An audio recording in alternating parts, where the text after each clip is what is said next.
Hello everybody and welcome to my latest A-level politics video. This is another part of component 1 and we're looking at think tanks, lobbyists and corporations. So think tanks start off with.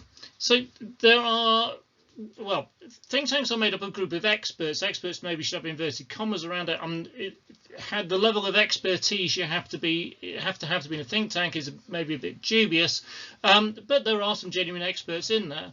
So they are this group and they investigate topics and develop solutions or policy ideas. They may focus on a narrow band of policy area, or they might focus on a much broader area across economics and social policy and wider political thought.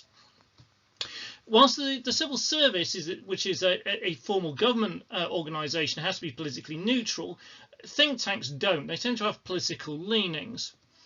Now you get some right-wing think tanks like the Adam Smith Institute, which promotes ideas of free market economics. You have the Centre for Policy Studies, that was which was the creator of many of the policies that were followed by Thatcher's government. It was one of the key advising think tanks for Thatcher. You have the Centre for Social Justice, which was created by former Conservative leader Ian Duncan Smith, and it formulated ideas such as that for universal credit, which Ian Duncan Smith then enacted when in government. So we also have left-wing think tanks, and some of these aren't new. Some of these have been around for a very long time. The Fabian Society has been around ever since the early days of the Labour Party, promotes ideas of social justice and equality, and it was members of the Fabian Society, including the Webbs, who were fundamental in creating the original Clause 4 for the Labour Party, the Socialist Clause. There's also the Institute for Public Policy. Now, a key figure that was involved in that was David Miliband, who was went on to be an advisor to New Labour and then an MP and member of cabinet. So these think tanks can be highly influential on government. There are also some liberal think tanks, such as Liberty, which you might well have heard of, and promotes ideas on rights and liberties. There's also a group called Reform, who talk about welfare, public services and the management of the economy. There are some which are more politically neutral, so they aren't assigned to a left or right or liberal, such as Demos, which come out with policy ideas on a whole wide range of issues. Chatham House, which is one of the most famous think tanks on international affairs. So there are a number of issues with think tanks. So first of all, unless the think tank is in line with government thinking, in government ideology, then they're unlikely to have a real impact. So some of the ones that I've mentioned already in the video, well, they had a big impact because they were in line with the thinking of the party and the Prime Minister that were in power at the time. You're not going to have a left-leaning think tank having a big impact when you've got a right-leaning Conservative government. You're not going to have a right-leaning think tank having a huge impact when you have a left-leaning Labour government in power. Though they can still publish ideas, and that might well get press support or backing more widely, but again, unlikely to change policy by government. A lot of think tanks tend to be filled with young, ambitious people, very politically driven, who are thinking about political ideas and coming up with new policies and things to make it work. But they haven't necessarily got a huge amount of experience of the practicalities of the world, and often they're using these as methodologies for getting into politics. So David Miliband, for example, starts in a think tank, ends up in the cabinet. The ideas that come out of think tanks, they often tend to be kind of blue sky thinking. They're thinking about their ideals and what could be achieved, rather than really kind of narrowed down practical policy. They don't have to think in the same pragmatic way that political parties do about, are we going to get this passed? How are we going to do it in practice? There's also some criticism that they lack the academic rigour and credibility of other forms of research into policy areas, so for example that done by universities and academics. Right, lobbyists. So there's two different stories of where this comes from. So lobby, it said, comes from people asking for MPs for help when they're in the hallways or lobbies of Parliament. is also the story that takes it back to the presidency of Ulysses Grant in the United States, whose administration back in the 1870s was notoriously corrupt. And he coined the phrase, apparently, he kept on meeting people in the lobby of his favourite hotel where he went for a drink, and they would ask for favours and patronage and things like that, and so he called them lobbyists. Now, lobbyists tend now to be professionals who are paid by people or organisations or corporations or interest groups to seek access and influence over MPs, lords, senior civil servants, or even ministers. This has led to great concerns over corruptions, because there have been investigative journalists who have trapped various MPs by posing as lobbyists and offering financial rewards, and there are people who have made some quite grand claims about the influence that they can gain for lobbyists, and then it's all been filmed and exposed in the newspapers. Now, if an MP was to take money or gain financial rewards in exchange for influence, and that would be breaking their code of conduct, and that's strictly forbidden. But the concern is that it possibly happens all the time, it's just not detected. From 2014, lobbyists have had to register their activity, and the idea part of this was all going on in behind closed doors, and with people being taken out to unwind and dined and persuaded, and it wasn't quite clear what was going on. So the activities now have to be registered. It's quite a big industry. There's 114 firms, about 4,000 people employed.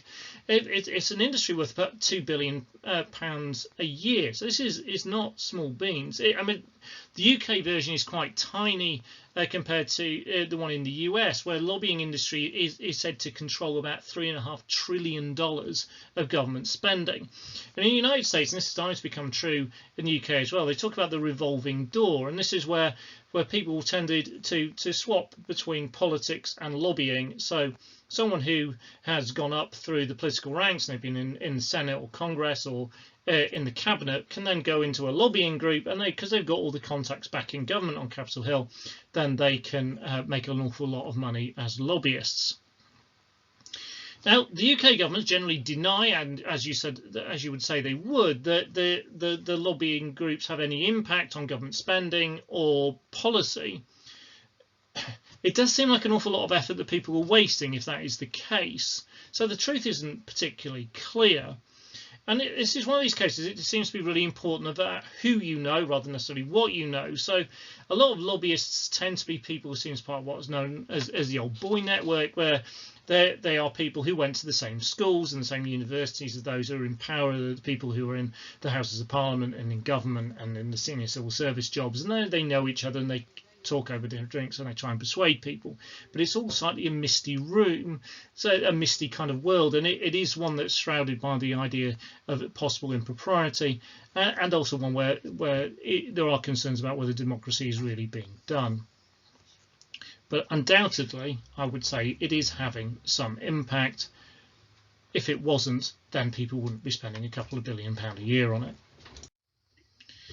Now, corporations may well use lobbyists, but there are other methods by which that they can influence government policy as well.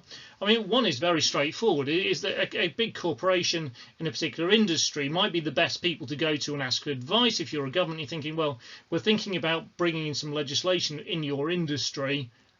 Will this work? And so you might well have a relationship that's built on that. Corporations can put pressure on governments to bring about legislation or financial changes that will help them gain an advantage.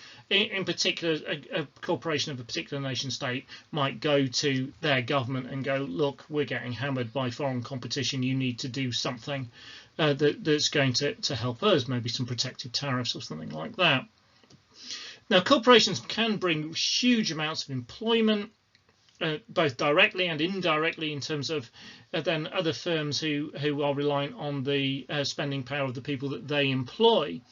And they can use this really to gain favourable terms for a variety of things from government in terms of buying land or allocations of grants or financial support.